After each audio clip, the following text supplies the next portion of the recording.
1976. Ang kilig mo lang kuhan. 2 years after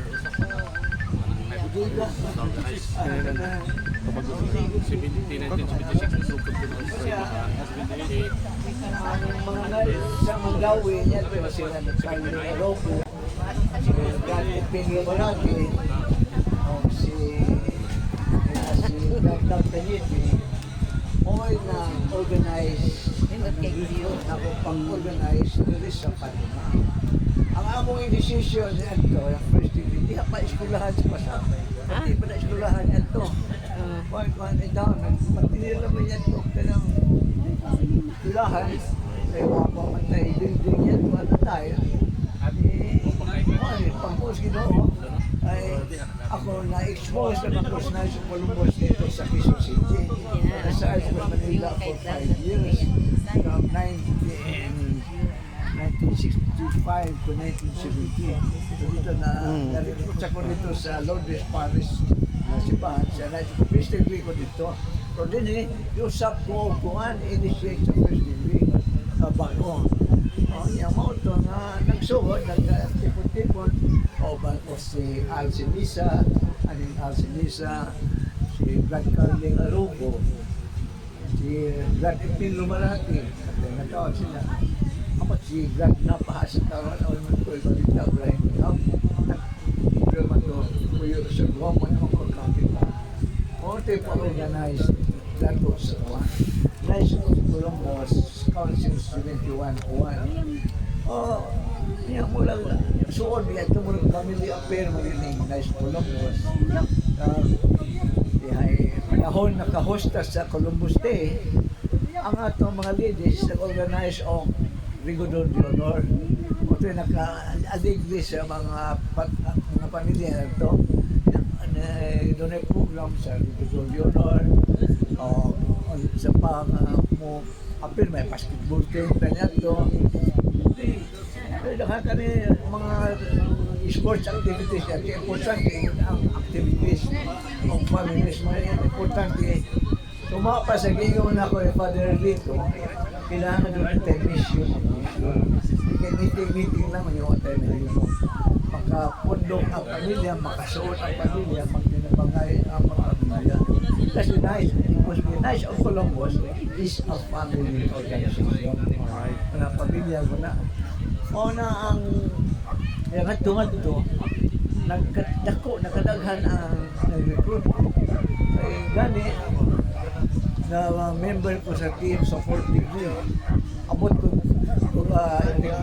exemplify yung mga nice dito sa Dumaguete, sa Tacloban, sa Tagbilaran. So dito kayo para organize, maka-exemplify ito mga support degree. Lain-lain dapit. Mula rin, maulay nila ko sa Columbus doon ang venue. Ang ako lang nilutas sa Nice Columbus, ang mga bata. Ang ako pumabangan, na ay duwag anak doktor ron, usa sa kuha niya to, chief squire. Ang aming sunod niyang manghod na chief squire, ay katutulong ako anak lang, pulo sa chief squire na involved sa Nice Columbus. Dito kayo, basta ang pamilya may involved, kung walang ma-united ba, na ako na nante, mo hatag kasi imong serbisyo sa Ginoo, masugid ang grasya sa Ginoo. Kaya ako na hinduman kami, dahil panahon niya itong hikay ko sa mga meeting sa Sinuan, dahil election sa Pastoral Council, padungo ko kasi konsolasyon, kaya gusto kong mo hikay sa election, gusto mo nang ako sa kinan na niya ito diyan, tungod sa Sinuan kanina. Pag-abot sa BO, hapit masunog, natasok. Yung ko, tawag na ko ang driver dito sa Mandawi, mapakuha ko, paguloy ko sa sakyanan. Susulorin ko ako. Ang election sa Pastoral Council, na yun. Sa mensahe sa mahal na din. Pero ka ng pasibihon, ikatagaan ko mga manifestation sa mahal na din sa Ginoo. Mga kinahanglan ang iyong servisyo. Oto, pagkakuan, tapos mo ng eleksyon. Si Father Villamol po yung apari. Si Monsignor Villamol at that time. Hindi ko consider pumunta sa Domingo. Sa Kapo, nakunat ko sa mga tabirin na mas Kapo, pagservisyo niya. So, makaservisyo ka, pinagay sa Columbus, yan na, imo ko atong elected, nag-represent ko sa Columbus sa Pastoral Council. Hasta karon, I am more identified bisan sa ako presidente sa Pastoral Council, pagka-president as representing the Diocese of Columbus. Maubinay ko. Kahit itong bakuran, ang atong Christmas tree, ipaguba na kaya naibaw ko sa Mitis. Ako din si Kaya ni Padre Lito, ipagkuha ng brad ng inyong Christmas tree. Ako nagtiksan si Brad Felix. So, that is what I receive as pa. Hataga sa imong kabalingon, servisyo, naagay sa Diocese of Columbus, o kung sa mga pulungan, naagay ang pagtuan at ang grasya sa Ginoo.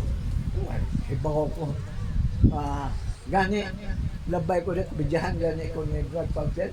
Kung asa man ng Chris Libis Resort, sa doon sa imong mahal, kung di man na mahal tang ako niya. $5 naman tama na nga building o may nga tindahan sa Rose Pharmacy o sa di mo tawag ng mahal. O, nagyari ko na at pang sa liwa-liwa na Rose Pharmacy ron. O pa nakabang, ninyo pa ko ano. So, mga ganong kibaw, mahimon na ako. Kaya niya agtosos. Ang kaagi sa kinabuhi. Kung akong kanon, sakit ka.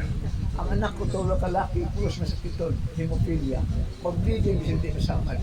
So, kapit niya ito, kada semana ito ako sa hospital. Kaya magkorespano sa bleeding. Pero, itawan ko tanan sa ito. Isilbi gihapon ko sa Ginoo, bisan sa mga problema sa pamilya. Muna ako ikashare ninyo. Maunang akong attachment sa Diocese of Columbus. Yeah, because of Diocese of Columbus. Masaya na ito po. Pagdako sa Visayas Colonial Commission, member sa Diet Bank, di ko ba po sa member sa Board of Trustees. Tapos, di mo. Lagi na. Ang nakita ko, nahimo ko si Ginito, nakita sa Columbus, pagdawan sa mga klasya sa Ginito. Kung sa imong talent, imong ikahatag, iko-share, pamahin na nato sa atong mga kaisunan. Hindi nila ito gadaw. Mula na ako itong ang ako hinudungan sa Columbus. Gamay kayo, nakapilya pa na ito si Bahan. Diha may magsubod. Diha meeting at masuod din ang pamilya kaya ng activities. Magtugon o kinirunyon o sa business niya ito. Yung mga bata, ipatuloy na mo. Kung natao ito ang church choir, nalikod na, salamat ko. Kaya akong mga anak na church choir, ang akong kamagwang na ito, bisig mo sa ito na, ni Randy, anak na ito ko. O, yan ko diplomation nila. Ulang examination naman, kasi na siya regional examination. Kaya isuon, radiologist, ang akong anak babae, doktora. Namin nyo sa doktor, na surgeon sa ibu doktor, director po sila sa ibu doktor.